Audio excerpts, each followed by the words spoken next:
comme vous l'avez peut-être compris, chez Logeo, on a été accompagné par Juliette et par Carbone 4, du coup, qui va vous présenter l'outil qui avait été préparé il y a presque 3 ans déjà. Et voilà, donc la démarche qu'on avait initiée pour commencer à acculturer un petit peu collectivement les équipes, et du coup qui a été reprise ces dernières semaines par Juliette pour voir un peu des cas concrets sur des choses qu'on a pu réaliser ou en cours de réalisation. Merci beaucoup. Donc pour présenter rapidement l'outil, l'idée, on avait accompagné Logeo il y a 3 ans pour avoir un outil d'empreinte carbone pour les opérations neuves. Et derrière, on l'a un peu transformé pour la réhabilitation. L'idée, c'est de les aider un peu très en amont du projet, dans les phases de conception, pour les aider à orienter les choix et notamment les acculturer aussi aux ordres de grandeur pour pouvoir mieux échanger avec les équipes de maîtrise d'œuvre et pouvoir les challenger sur certains choix, notamment sur du coup, le critère carbone. Du coup, là, l'idée pour la partie réhabilitation, c'est bien de comprendre où sont les enjeux carbone sur un projet d'opération assez en amont, à travers notamment l'utilisation de l'indicateur TRC, temps de retour carbone, et voir aussi si c'est possible d'étudier certaines variantes. Donc, l'idée, c'est de faire un outil très simple en amont du projet avec des connaissances assez réduites sur le projet. Ça ne remplace pas du tout une étude... vraiment une étude ACV comme une RE 2020, mais vraiment plutôt pour avoir les bonnes ordres de grandeur et orienter le projet et un peu acculturer aux ordres de grandeur carbone dans un projet de réhabilitation. L'idée, c'est d'avoir des données, comme j'ai dit, assez limitées sur données d'entrée, savoir ce qu'on va modifier dans les bâtiments et également la performance énergétique initiale et visée du bâtiment. En termes de méthodologie, on y reviendra après sur méthodologie. Nous, on a fait une méthodologie assez simplifiée basée sur la RE 2020.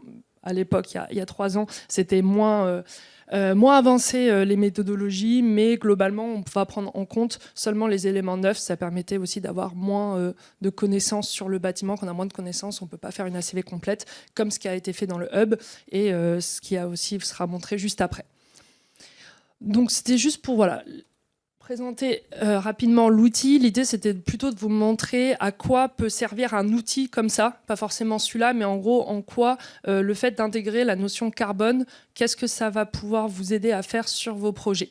Donc, on a pris 2 cas d'études et j'aimerais remercier du coup les équipes de Frédéric et Anthony qui nous ont transmis toutes ces données et ces projets. Donc là, on va avoir le cas du Vélodrome, logement collectif, où on va travailler sur l'enveloppe, la partie lot technique et également les parties communes. À noter que là, on est sur un système de réseau de chaleur et ce réseau de chaleur est carboné. On est à 250 grammes de CO2 par kilowattheure, mais va être amené, alors je ne sais pas si c'est déjà le cas, il me semble que c'était 2025, c'est le cas, donc déjà dès l'année prochaine, le temps que les chiffres sortent, mais il est amené à se décarboner très fortement. Et donc du coup, les résultats seront largement meilleurs si on met à jour ce projet. Donc globalement, comment fonctionne l'outil ? Je ne vous montre pas l'Excel, je vous montre directement une copie d'écran. Ça, c'est les données qu'on rentre. Donc, en fait, à chaque fois, pour chaque lot, chaque élément, on va dire est-ce qu'on va le toucher, est-ce qu'on va toucher à cet élément ou pas. Et si oui, si on le touche, on va indiquer avec quoi on le remplace. Donc ça, c'est pour les éléments matériaux. D'ailleurs, on va avoir aussi les éléments constructifs du matériau, enfin juste avoir les caractéristiques, globalement le nombre d'étages, mais voilà, assez succinct. On a juste le nombre d'étages, le nombre de logements et globalement la forme du bâtiment pour faire des calculs assez rapides et simplifiés. Et enfin, on va avoir toute la partie qui va avoir un gros impact, c'est la partie énergétique, donc le type de système initial et la performance énergétique, et celle qui a été effectivement réalisé après l'opération. Après, si on n'a pas ces informations, on peut aussi aller vers juste un seuil BBC rénovation qui est visé.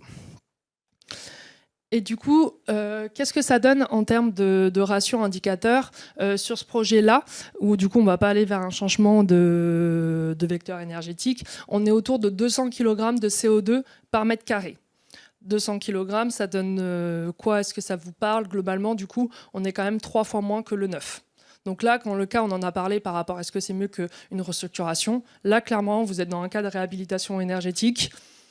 Globalement, vous allez tout le temps être mieux qu'une démolition et une reconstruction. Donc ça, c'est un cas qui est vraiment très intéressant d'un point de vue carbone. On a aussi, pourquoi c'est intéressant d'un point de vue carbone? Parce qu'on a aussi quand même un gros effort sur la partie énergétique. On fait environ moins 50% de consommation énergétique. Vu qu'on a le même vecteur énergétique avant et après, ça donne la même chose d'un point de vue carbone, moins 50% sur la partie carbone. On a un temps de retour carbone sur 11 ans. C'est bien, comme on a dit, en dessous de 15 ans, on est plutôt bien.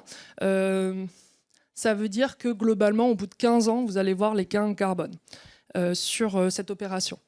Et du coup, si on regarde, alors, quelle est la durée de vie? Si on prend par exemple une durée de vie de la réhabilitation qui dure environ 30 ans, ça vous fait quand même 900 tonnes, si on regarde sur tout le projet, ça fait 900 tonnes de CO2 économisées sur ce projet-là. Je ne sais pas si ça vous parle, 900 tonnes, mais c'est l'empreinte carbone annuelle de 90 Françaises et Français sur une opération. Donc on est quand même sur quelque chose qui est assez significatif. Il faudrait mettre ça au regard de l'empreinte carbone de l'OGEO, mais globalement, c'est des choses qui vont se voir sur votre empreinte carbone. Après, ce qui est aussi, donc ça, voilà, ça c'est la partie résultats globaux. Avoir quand même ces ordres de grandeur-là, ça peut être utile, notamment quand on regarde votre stratégie globale de l'OGEO. Après, juste sur les résultats après par l'eau, là ce qu'on voit sur l'opération, c'est que toute la partie l'eau technique, les installations sanitaires, la ventilation, etc., c'est ce qui va peser le plus sur cette opération. Donc globalement, il y a quand même des efforts à faire sur aller chercher de la donnée, on en a parlé avant, sur l'accessibilité de la donnée, surtout données environnementales, pour vraiment bien comptabiliser ces éléments et aussi voir aussi sur voilà, certaines opérations, notamment les installations sanitaires, qu'est-ce qui est possible aussi d'avoir en réemploi, etc., pour faire baisser ces lots. Derrière, finalement, la partie du coup menuiserie et volets représente une plus faible part. Alors, derrière, on a étudié quelques variantes comme exemple. Un sujet, l'OGEO, c'est la paille, qui est un sujet très intéressant pour plein de raisons.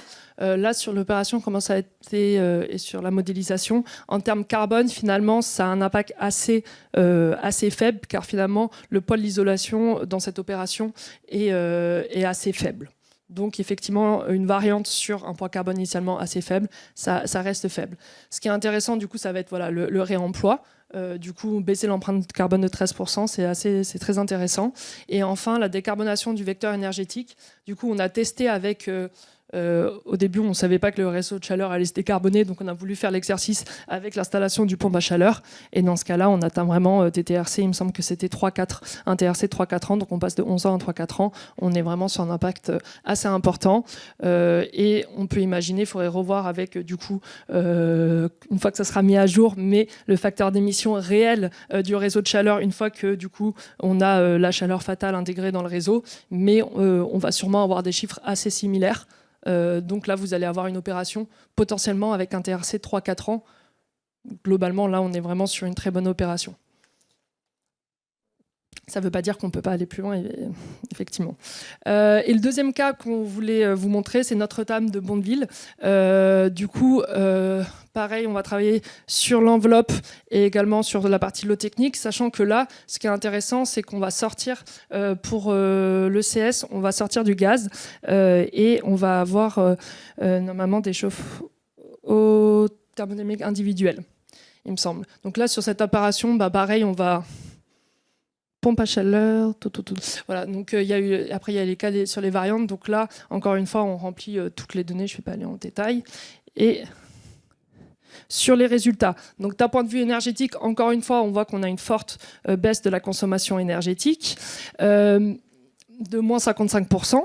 Mais là, par rapport en termes carbone, on est beaucoup plus intéressant parce que pour l'eau chaude, on a une source décarbonée. Donc en fait, ça fait baisser, on arrive à baisser le TRC en dessous de 10 ans grâce à ça. Donc déjà, on voit l'impact que ça peut avoir, un changement de vecteur énergétique sur les résultats. Et là, bon, l'opération était beaucoup plus grosse, on a un gain carbone plus important. Donc là, on est autour de 4000 tonnes de CO2 réduit sur l'ensemble du durée de vie Donc là, on est autour de 400 Français et Françaises. C'est voilà, encore une fois des ordres de grandeur où on voit toute l'importance de la rénovation. Et enfin, parce que c'était une question qui s'est posée sur quelques choix et variantes possibles entre le fait d'avoir un système individuel sur l'eau chaude sanitaire ou un système collectif. Et on voit que si on avait eu un système collectif, on aurait pu baisser de 35 kg de CO2 par mètre carré l'empreinte carbone, donc environ 20% de l'empreinte carbone. Alors je sais qu'il y avait d'autres enjeux pour lesquels ça n'a pas été retenu, mais avoir le critère carbone comme un des critères de prise de décision, ça permet derrière de pouvoir identifier ces gros gains sur des opérations. Donc voilà, c'était rapidement pour vous montrer quelques résultats qu'on peut avoir sur l'outil et surtout comment le critère carbone, une fois qu'on le mesure, en fait, ce qu'il peut nous dire sur nos opérations et comment il peut orienter tes choix. Sachant que là, je ne l'ai pas montré parce que je vous ai montré 2 cas où on avait un TRC assez intéressant, mais il y avait un autre cas où on avait, dans le cas initial, c'était du coup un système vecteur énergétique électrique. Et du coup, là, le TRC était beaucoup moins intéressant, on dépassait largement les 15. Donc là, sur ces séparations, ça ne veut pas dire qu'il ne faut pas y aller, parce qu'encore une fois, l'enjeu de la réhabilitation, c'est éradiquer les passoires thermiques et arrêter la précarité énergétique. Ça veut juste dire sur ces opérations-là, il faut sûrement aller chercher plus loin le gain énergétique. Il me semble en plus c'était une opération où on n'avait pas réussi à atteindre le gain énergétique visé. Et aussi aller faire beaucoup plus d'efforts sur la partie matériaux parce qu'elle ne va pas être compensée par la partie carbone. Donc voilà, globalement sur les quelques cas d'études qu'on pouvait voir sur vos opérations. Et encore merci aux équipes pour ces cas d'études.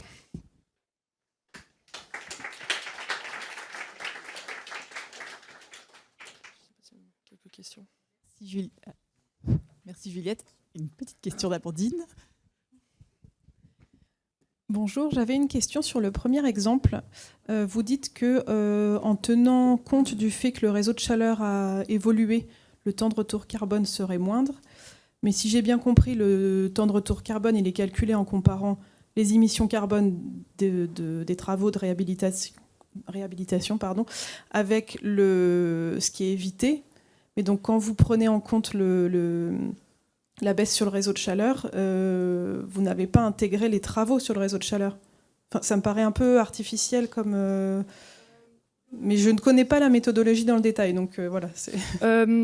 Non, sur le réseau de chaleur, globalement, du coup, ce qu'ils nous fournissent, donc réseau de chaleur, ça sera en dehors de votre activité. Nous, on récupère du coup les facteurs d'émission que nous transmettent les opérateurs du réseau de chaleur. Et du coup, il faut prendre en compte que les travaux qu'ils vont faire sur le réseau pour le décarboner, il me semble, ça va dépendre des cas, mais globalement, ça va être 10 à 20% de l'empreinte carbone énergétique. Donc, si on réduit fortement, on était à 250 et on passe par exemple à 50 grammes de CO2 par kilowattheure, on se rend bien compte que 10%, en fait, ça va pas être négligeable, ça sera pris en compte dans le facteur d'émission transmis, mais ça sera beaucoup plus faible que le gain. Donc il y aura quand même un gain très important sur la partie réseau de chaleur, que en plus vous allez bénéficier à l'extérieur parce que ça va pas vous demander plus de travaux pour vous. Sachant que les travaux faits sur le réseau de chaleur, ça va être amorti aussi sur tous les usagers là-dessus, donc ça va être lissé sur toute la consommation énergétique.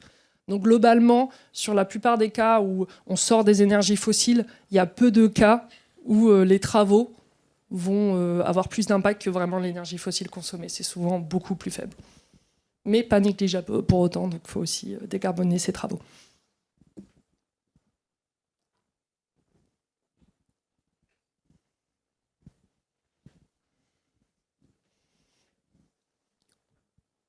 Est-ce que c'est un outil qui est mis à disposition, enfin un grand public, mis à disposition de tout le monde ? Tout le monde chez Logéo. D'accord. Après, sur l'outil, globalement, il est sorti il y a 3 ans. Il mériterait une mise à jour et aussi avoir plus de retour. Là, je vous ai montré sur les choix, sur les différents choix qu'on a. Il y a certains choix vous faites fréquemment, parce que globalement, ce qui est bien avec Logéo, c'est que vous avez des opérations, certaines opérations qui se ressemblent. Donc du coup, on pourrait, alimenter. C'est pas des choix infinis. Et donc du coup, mieux calibrer l'outil. Donc il y a encore des pistes d'amélioration sur cet outil pour qu'il soit vraiment efficace pour Logéo. Et après, je ne sais pas, l'OGO, si... Après, c'est...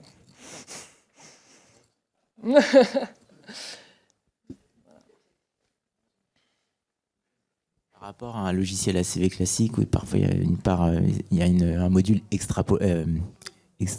pas extrapolation, mais disons pré-étude, on va dire. Simplifié, ouais, le terme ne me vient plus, mais est-ce que ça a été fait de manière plus simple, parce que maintenant, souvent, on nous dit, écoutez, d'abord, vous commencez par faire un précalcul sur votre logiciel, et puis après, c'était pour comprendre un peu le... Oui, il a été fait de façon très simple, donc plus simple que ce logiciel, sachant que derrière, le fait de... il y a des inconvénients et des avantages à tout type d'outils selon leur utilisation. Donc, on va dire qu'il va être moins précis que les logiciels pré-ACV, parce qu'il est plus simplifié, mais du coup, ça permet de devoir rentrer moins d'informations de base. Donc voilà, c'est l'avantage plus simplifié, inconvénient, il est un peu moins précis. C'est pour ça qu'on parle d'ordre de grandeur, plutôt que vraiment données exactes. Un dernier point, comme je vois le tableau, ce beau tableau, je me disais, est-ce que une approche de seuil par lot, on en reparlera peut-être, est-ce que c'est quelque chose qui peut être intéressant ? Non, c'est très intéressant. C'est très intéressant, effectivement, d'avoir une approche par lot. Pour aujourd'hui, il y a encore quelques inconvénients parce qu'aujourd'hui, le retour des ACV, c'est que pas tout est rangé exactement au même endroit. C'est cadré, mais même pour le neuf, on voit qu'il y a quand même des différences par lot, comment c'est rangé. Les acteurs sont pas encore... Ça s'améliore, hein, mais il y a encore, sur comment est rempli les ACV, c'est pas encore parfait, mais ça peut être quelque chose que une fois que vous êtes bien carré sur comment vous faites vos ACV, effectivement, quelque chose à se fixer, notamment dans le cas là de la réhabilitation. Quand on regarde les deux cas, globalement, on va toucher à l'enveloppe, on va toucher globalement sur les mêmes éléments sur l'enveloppe. Après, chaque opération est différente, mais on peut se fixer, par exemple, sur les menuiseries. Ça peut avoir un gros impact, les menuiseries, se fixer quand même un seuil. Après, je ne sais pas, c'est des discussions peut-être qu'on peut avoir sur la table ronde. Est-ce que c'est mieux de se fixer un seuil à pas dépasser ou plutôt orienter vers tel type de menuiserie, le store manuel ou automatique, etc. Voilà, je sais qu'il me semble que l'OGO, vous êtes plutôt à encourager certains types de matériaux plutôt de fixer un seuil, mais... Je ne sais pas si c'est vraiment le cas, mais voilà, c'est des discussions à avoir. Sachant que le seuil, je pense que ça serait plus compliqué parce que les matériaux, il y a plein de... Les industriels le remettent à jour assez fréquemment et tout, donc il faudrait faire quand même évoluer ce seuil très fréquemment. Donc voilà, plus de difficultés sur le seuil, je pense. Bonjour, petite question générale du coup. Est-ce que vous avez une idée du poids carbone de toute la partie travaux induits, tous les travaux préparatoires, toute la dépose éventuellement, et puis selon ce qu'on fait des matériaux qu'on dépose, quelle part ça représente d'une réno du coup ? C'est une bonne question. On ne l'a pas mesuré là, donc je n'ai pas les chiffres précis. Globalement, sur les matériaux de construction, ce que vous avez sûrement vu avec le neuf, si vous regardez un peu la décomposition de la liste cycle de vie, à part les produits biosourcés, c'est jamais la fin de vie qui est le plus important. C'est toujours la fabrication, c'est plutôt 80% fabrication, installation. Après, effectivement, sur les cas pompe à chaleur, ça va être l'usage, etc. Mais voilà, donc globalement, la dépose, ça va toujours être beaucoup plus faible que la fabrication, etc. Mais pas négligeable. Après, sur les sujets de réemploi, aujourd'hui, il me semble, il n'y a que Mobius. Il n'y avait pas beaucoup de fiches aujourd'hui qui prenaient en compte, parce qu'aujourd'hui, dans la RE 2020, c'est compté à 0. Or, il y a quand même du transport, il y a quand même du stockage, il y a quand même de la remise à neuf. Aujourd'hui, il y a très peu de chiffres qui sortent. Ce que je peux dire, c'est que c'est sûr, c'est que ça sera toujours moindre qu'un matériau neuf. Même un matériau qui a fait des efforts recyclage, etc., ça sera toujours plus intéressant. Mais par contre, aujourd'hui, il y a quand même très peu de chiffres. Parce que ce n'est pas encouragé par la réglementation qui compte ça à 0. Parce que aujourd'hui, le but du réemploi, le but premier, c'est déjà massifier son utilisation. Déjà, il y a tellement de freins sur l'utilisation de réemploi qu'aujourd'hui, la réglementation compte ça à 0 pour encourager le réemploi. C'est un choix pour une raison. C'est comme la CV dynamique, c'est un choix qui a été fait pour une certaine raison. Méthodologiquement, il faudrait le compter, mais ça resterait quand même assez faible. Ok, merci.